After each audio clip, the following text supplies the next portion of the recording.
Assalamualaikum warahmatullahi wabarakatuh. Kembali lagi kita berjumpa membahas laporan keuangan yang disampaikan oleh emiten yang ada di Bursa Efek Indonesia atau IDX. Kali ini kita akan membahas IPCM, Jasa Armada Indonesia Tbk. Laporan ini adalah laporan tahun 2023 yang sudah diaudit oleh akuntan publik. Sebelum kita lanjut, saya ingin menyatakan seperti biasa, analisa ini adalah bahan pemikiran tambahan, bukan perintah untuk melakukan aksi. Tiap investor punya pemikiran, cara, dan sistem yang unik masing-masing. Oleh karena itu, analisalah dulu dengan sistem Anda dan jadikan ini, apa yang saya sampaikan ini adalah sebagai bahan pertimbangan. Sebelum kita masuk, saya ingin kita mencek dulu apa itu IPCM.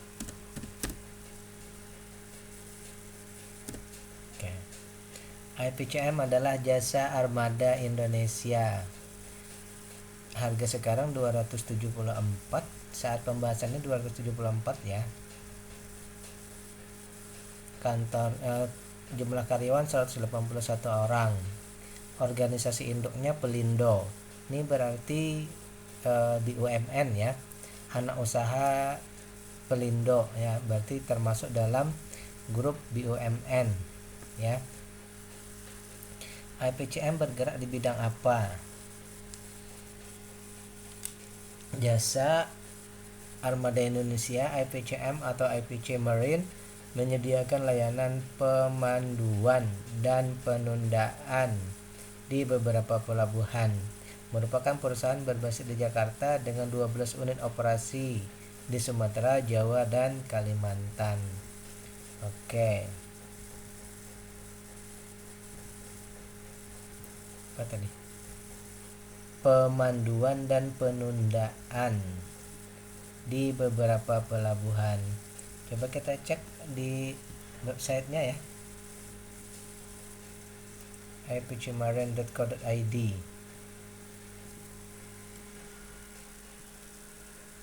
Kelamban Pelindo Jasa Maritim, Jasa Armada Indonesia. Ya, ini berarti menyediakan layanan jasa kemaritiman yang terpercaya dan handal. Oke. Provide trusted real time. Ini di mana ya? Kita cek di sini. Jasa kami. Oke, jasa kami. Kita cek dulu.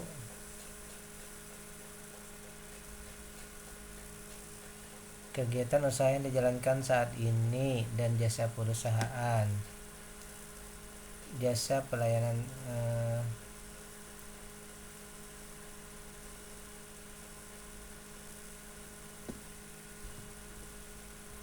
kegiatan usaha yang dijalankan saat ini dan jasa perusahaan terkait pelabuhan dan anggaran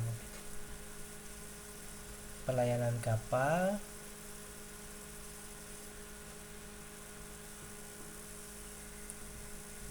ya pelayanan kapal, kegiatan operasional kapal mulai dari masuk hingga keluar pelabuhan.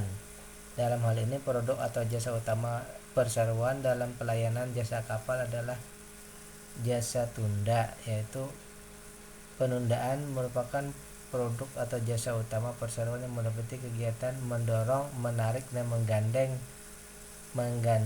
mengawal, dan membantu kapal yang berolah gerak dalam alur pelayaran, daerah, labu jangkar maupun kolam untuk tambat dan untuk lepas dari dermaga. Jadi itu jasa tundanya ya.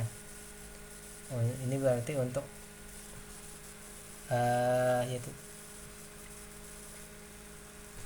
menambatkan kapal pada intinya ya. Jadi itu jasa tunda. Sekarang jasa pandu, yaitu produk atau jasa utama perseroan yang wajib diberikan untuk melayani kapal masuk, menuju, dan keluar dermaga melalui alur pelabuhan agar navigasi pelayaran dapat dilaksanakan dengan selamat, tertib, dan lancar.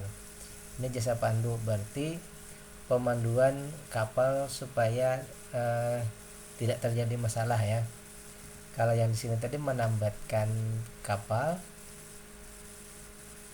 mengawal dan membantu kapal bergerak. Kalau yang di sini tadi membantu navigasinya ya. Dari sini kita bisa melihat data-data yang sudah didapatkan, ada book value, IPS dan lain-lain ya.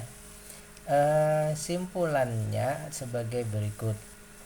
Perusahaan ini dari segi nilai bukunya harga sekarang sudah sedikit di atas ya. Jadi untuk perkembangan perusahaan ini sudah bertumbuh mencapai nilai book value-nya dan di atas ya.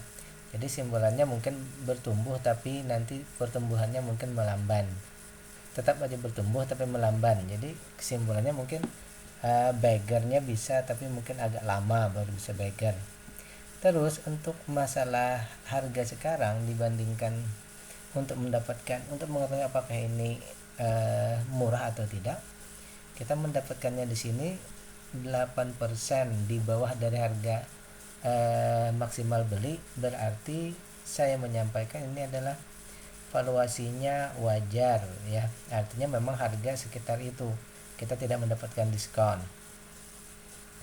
Kemudian perusahaan ini membagikan dividen dapat Rp30, 70%-nya itu dibagi kepada investor atau Rp21.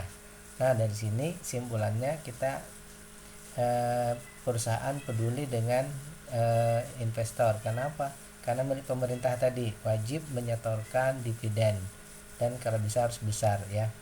Nah dari angka yang besar tadi dan dihasilkan pula bahwa di persen dividennya itu 7,6%.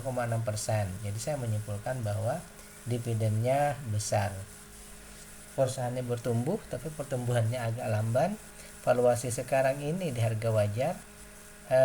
Dividennya besar, uang untuk bayar hutang lebih dari mencukupi ya, hutangnya pun kecil bahkan tidak ada hutang berbunga tidak ada ya. Kemudian pengendali perusahaan menjual sahamnya ke masyarakat itu hanya 12%.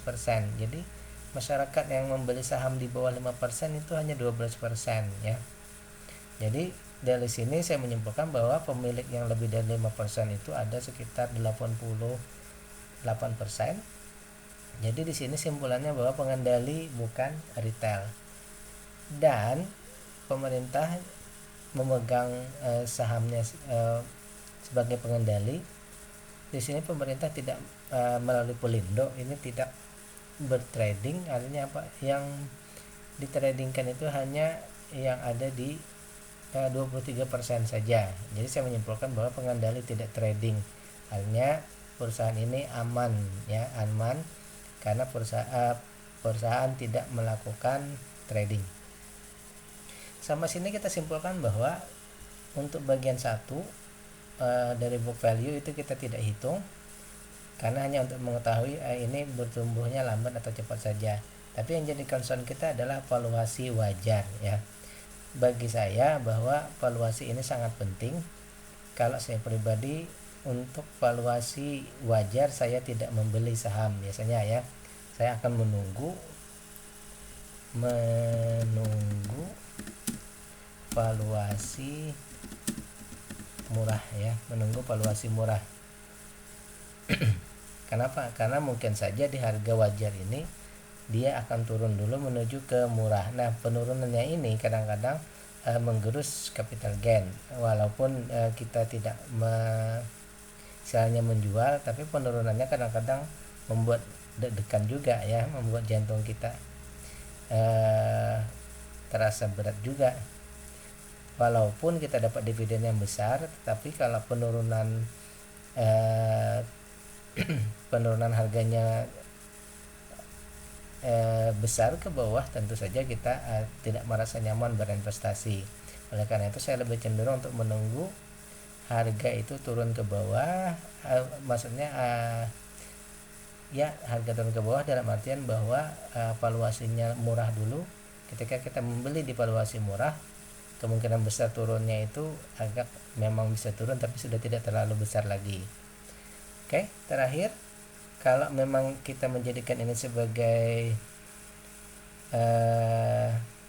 watchlist kita, maka tentu saja kita harus mengecek lagi GCG-nya ya. Apabila lanjut cek GCG. Apabila kita menganggap perusahaan ini baik, tentu saja dengan mengecek di online dulu ya, apakah perusahaan ini ada masalah atau tidak. Bila tidak ada permasalahan, baik itu dari segi